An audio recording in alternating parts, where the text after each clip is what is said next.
Emotional love story in Hindi. एक बार एक लड़का था जो अपने दोस्तों की शादी में जाने के लिए बहुत दूर से आया था। लड़का शादी में इसलिए गया क्योंकि यह उसके खास दोस्त की शादी थी और उसने अपने दोस्त से शादी में आने के लिए वादा भी किया था। उसका दोस्त चाहता था कि लड़का उसकी शादी में आए, इसलिए उसने अपने घर बुलाया था। बहुत सारे दोस्त बनाए और शादी में खूब मौज मस्ती की। लड़का शादी के दौरान एक ही जगह पर रहा और अपने दोस्त के परिवार के कई लोगों से दोस्ती की। उसकी मुलाकात एक लड़की से भी हुई जो उसके दोस्त के रिश्तेदार की दोस्त थी। 3 दिन की शादी के दौरान उन्होंने खूब बातें की क्योंकि उन दोनों के पास खाली समय था। लड़के को लड़की पसंद आने लगी जो उसके दोस्त के परिवार की दोस्त थी। लड़की को नहीं पता था कि लड़का उसे पसंद करता है। उन्होंने एक दूसरे के फ़ोन नंबर एक्सचेंज किए और लड़के की शादी के बाद भी दोस्त की तरह बात की। लड़का और लड़की 1 साल तक दोस्त रहे लेकिन वे एक दूसरे की भावनाओं को नहीं जानते थे। लड़की किसी और से शादी करने जा रही थी और लड़का उससे प्यार करता था लेकिन उसने उसे कभी नहीं बताया। लड़की भी उसे पसंद करती होगी लेकिन वह ऐसी बिल्कुल नहीं सोच रही थी। उसे चिंता थी कि अगर हम इस तरह बात करेंगे तो लड़का हमसे बात नहीं करना चाहेगा क्योंकि हम दोस्त हैं। एक दिन लड़की ने लड़के से कहा कि वह शादी करने जा रही है और चाहती है कि वह शादी में आए। उसे उम्मीद थी कि वह आएगा और मौज मस्ती करेगा जैसे कि वे साथ में घूम रहे हों। वह चाहती थी कि वह उसे खुश करने और अलविदा कहने के लिए वहाँ मौजूद हो। जब लड़के ने लड़की की बात सुनी तो वह रो पड़ा।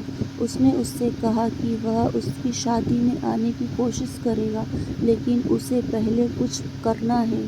फिर वह अपने कमरे में चला गया। रात को लड़का बिस्तर पर जाता है और सोने की कोशिश करता है लेकिन जब वह अपने दोस्त के बारे में सोचता है तो उसे उसकी बहुत याद आती है। वह उस रात सो नहीं पाया और रोने लगा क्योंकि उसे उसकी बहुत याद आती थी। लड़की अपनी होने वाली शादी को लेकर उत्साहित थी क्योंकि उसे नहीं पता था कि जिस लड़के से वह शादी कर रही है उसकी पहले से ही पत्नी है। वह शादी से पहले अपनी दोस्त को अपने घर पर आमंत्रित करने का इंतज़ार कर रही थी ताकि वे अपने नए घर जाने से पहले साथ में मौज मस्ती कर सकें। जैसे जैसे शादी का दिन नज़दीक आता गया, लड़का और लड़की पहले की तरह बात नहीं कर पा रहे थे। लड़की शादी की योजना बनाने और अपने मंगेतर से बात करने में व्यस्त थी जबकि लड़का अपनी खुद की तैयारियों में व्यस्त था। उनकी बातचीत कम होती गई क्योंकि वे अपनी आने वाली शादी पर ध्यान केंद्रित कर रहे थे। लड़का बहुत दुखी और दर्द में था क्योंकि उसने वफादार न होकर अपने दोस्त या परिजनों को चोट पहुंचाई थी। वह इस वजह से लड़की से बात नहीं करना चाहता था। लड़के की जल्द ही शादी होने वाली है और वह नहीं चाहता कि लड़की को पता चले क्योंकि वह परेशान हो जाएगी। शादी से कुछ दिन पहले लड़की ने लड़के को फ़ोन किया और पूछा कि वह कब आएगा। लड़का उसी दिन आने के लिए सहमत हो गया। थोड़ी देर बाद शाम को लड़का लड़की की शादी में चला गया। उसने घर की सजावट और कामों में मदद की। अगले दिन लड़की अपने ससुराल के लिए रवाना हो रही थी। लड़के को अपने प्यार को अलविदा कहने का दुख था लेकिन लड़की उतना नहीं रोई जितनी वह विदा होते समय रोई थी। लड़के का दोस्त उससे ज़्यादा रोया क्योंकि वह लड़की से बहुत प्यार करता था लेकिन उसने कभी उसे नहीं बताया कि वह कैसा महसूस करता है। वे कभी नहीं मिले क्योंकि वे एक दूसरे से बहुत दूर थे। लड़के ने सही समय आने तक लड़की को यह बताने के बारे में नहीं सोचा कि वह उससे प्यार करता है। उसने उसे यह बताने की योजना बनाई कि वह उससे प्यार करता है और भविष्य में उससे शादी करेगा लेकिन उसने अपना प्यार जताने के लिए बहुत इंतज़ार किया।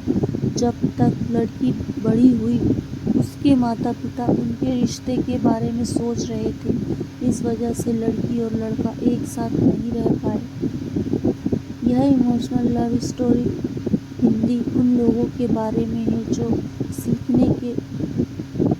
हैं कि जिस व्यक्ति से आप प्यार करते हैं उसे यह बताना ज़रूरी है कि आप कैसा महसूस करते हैं। अगर आप अपनी भावनाओं को व्यक्त नहीं करते तो आप जिससे प्यार करते हैं वह किसी और के साथ हो सकता है।